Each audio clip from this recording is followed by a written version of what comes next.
What is thy bidding, my master? There is a great disturbance in the Force. I have felt it. We have a new enemy. Hello fellow creators of the blue, and welcome to my channel, and also welcome to a video that's been a year in the making. Well, not literally, I just recorded this video yesterday, but the journey did start about a year ago. At the time of its release, this will be the only full range review of the Vallejo XPRESS COLOR range, and that will be the case for a while. How is that possible? How can I have such exclusivity? Well, I was hired by Vallejo to help them in the development of these paints. So full disclosure here, I am extremely biased with this product. That being said, my opinion is my own. This is not a sponsored or paid video, and Vallejo haven't asked to review this video before release. I would like to think I'm an honest reviewer, and actually I do have some criticisms to make here, so stay tuned before we start. And just because I know you are going to ask if I don't say this, they don't reactivate. Let's get cracking. The review of the XPRESS range must also include the review of the new bottles, which is a big departure from what Vallejo has been doing up until now. There are a lot of good changes here. You may not like the new graphic design, that's fair, but the new bottles are pretty good. They come sealed, which you must break to open. The seals are also color coded, so we have orange for XPRESS, red for game color, which is really useful if you're having a glance at the table. The new tips are chunkier and should hold up better without splitting or breaking, which is a known issue. Also, the new bottles are completely transparent, of a different type of plastic instead of this whitish color. So you can determine better what color is inside of the bottle. Not that it matters too much with XPRESS paints, but it's nice for the game color range. The full range is composed of 24 bottles, one of which is the medium, so we can say this is a 23+1 color palette. And that's my first gripe with the range. I really wish the range was bigger on release, but that's what it is. There's very little we can do here, and we will get back onto the color selection later on once all the testing is done. Let's just jump into what everyone wants to see here, which is the review, and we are going to start with Imperial Yellow. This is a very bright yellow, which will leave an absolutely beautiful result on your minis. If you're looking for the brightest yellow possible, this is the way to go. This is similar to Imperial Fist, but a little bit less pigment dense, so we have a little bit more of contrast on our miniatures once it dries. Still an extremely vibrant and intense yellow. We are going to do Nuclear Yellow now. A thing that I like about these paints is they are very consistent in terms of how they behave on your brush compared to contrast, which some of the colors are really thick and really hard to work with. These are all very uniform all across the range. We here have a very lovely dark yellow. We are moving into Martian Orange now. This is something in between of Gryph-hound Orange and Magmadroth Flame, or maybe a less intense Magmadroth Flame kind of color. I think it's very nice, I really like it a lot. If you want a super saturated orange, I highly recommend you mix some of the Imperial Yellow into this, and you will get a beautiful, intense, bright orange. This one is Plasma Red, and it's the brightest red of the range. It's a very nice color. I would say this is a little bit on the brick color side, so a little bit brick red instead of bright red, which I think is a great color to have. We are now moving on to Velvet Red, which is the dark red of the range. And this is an amazingly beautiful. This is the first time I see this color, by the way. This is one of those colors that I never got to see or test. And this is a gorgeous dark red. Much darker than Flesh Tear's red. Really a perfect color for something like Ward Bearers. We are now moving on to Cardinal Purple, which despite the name is not a purple but a pink. And what a pink. This is a very intense magenta color, obviously akin to Doomfire Magenta. I don't know which pigment they're using, but most magenta colors are just PR122. That's the standard magenta color pigment, so I would guess it's the same. The next color is deep purple. This is one of my favorite colors. I've been using this since I got the first samples, and you've seen me use this when I painted the Blood Bowl Ogre to glaze some pink tones onto the surface. This is a beautiful color and a beautiful intense purple color. This would be perfect for Emperor's Children. The next color is Gloomy Violet. Gloomy Violet is an insanely rich violet color, as the name implies.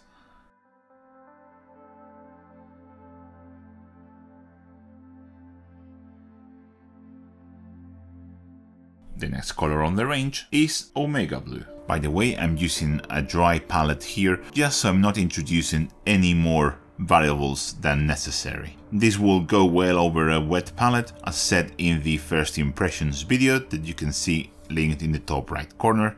These paints can be thinned down into an insanely thin glaze without breaking. They are magnificent.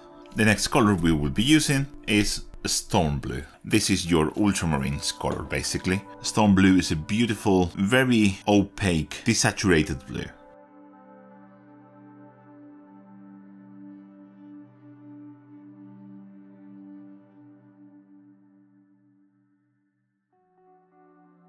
We are going to use now Mystic Blue. Mystic Blue is a ridiculously intense bright blue color.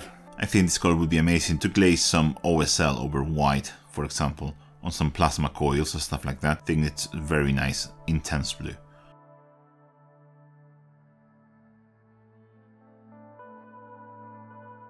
The next color is Caribbean Turquoise. Turquoises and teals are always some of my favorite colors, so I'm very excited about this one. And it's obviously lovely. It's very similar to Croxigore scales. I know Angel loved Croxigore scales when we were testing them on Nottingham on the presentation of the range, and I thought he got some ideas there. The next color will be a snake green. This is other color that I haven't used yet. I'm guessing this will be a kind of an emerald green color, and indeed it is. Very nice, very beautiful. A thing that I really like about this paint is they dry slowly, much slower than contrast paints. On their own, they will just deposit beautifully over the miniature, smoothing out their own imperfections. The next color is lizard green. I see salamander players going mad about this, so if you play salamanders in 40k, this will be a must for you. That's lovely.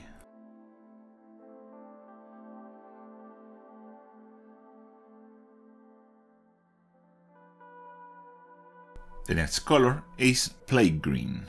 Plague Green is a beautiful color for Death God. It's basically Death God color in a bottle.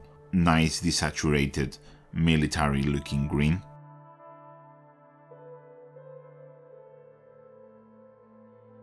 This is Troll Green, which is a super bright green color. This is one of those colors that I would have skipped, or that I personally would have liked a little bit darker. I personally would love something in between Warp Lightning and Dark Angels Green, for example. The next color we are going to see is Orc Skin. This is, I think, another of those colors that are going to be a fan favorite. This is Orc Skin in one layer in a bottle. It's very nice. Similar to Mantis Warriors Green, they all apply amazingly, but I have a feeling that this applies extra well. We're going to move into the browns now, and we're going to start with Copper Brown. This is your standard red-brown leather color. It's very nice. As always, if you want to see how I apply this type of paint, the right technique, I have a video for that will be linked in the top right corner.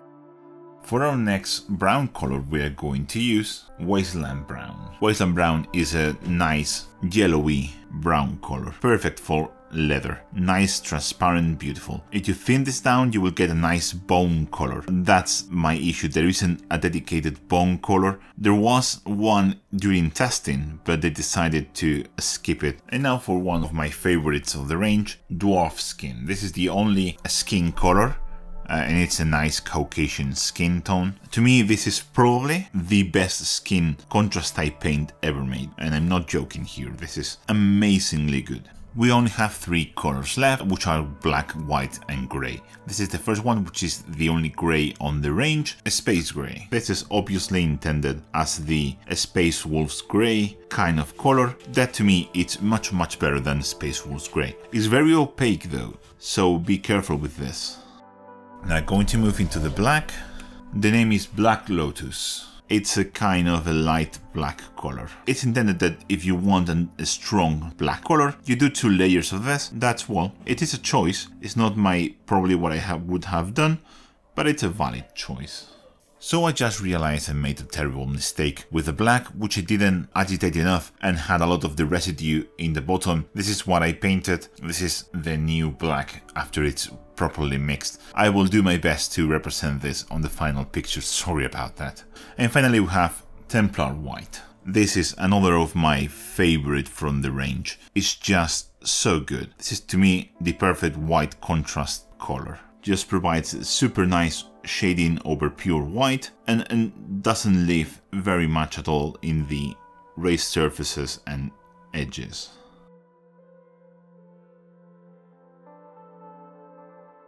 So this is it, this is the full XPRESS color range, and you can see that the ones that are dry, some are still drying, are extremely matte, which is an amazing feature for me. Might not be for you, so be conscious that it will dry matte as fuck. So extremely matte colors, very vivid, very nice, and to me this is an amazing complementary range to contrast. So I really hope you like them, I really hope you buy them. If you do, leave me a message to tell me if you like them or not. I'm honestly really curious. This range has also been shipped to some of my favorite contrast paint creators to gather their opinion and to see what they think about it. So stay tuned to all of those contrast oriented channels because you will see news of this very soon there.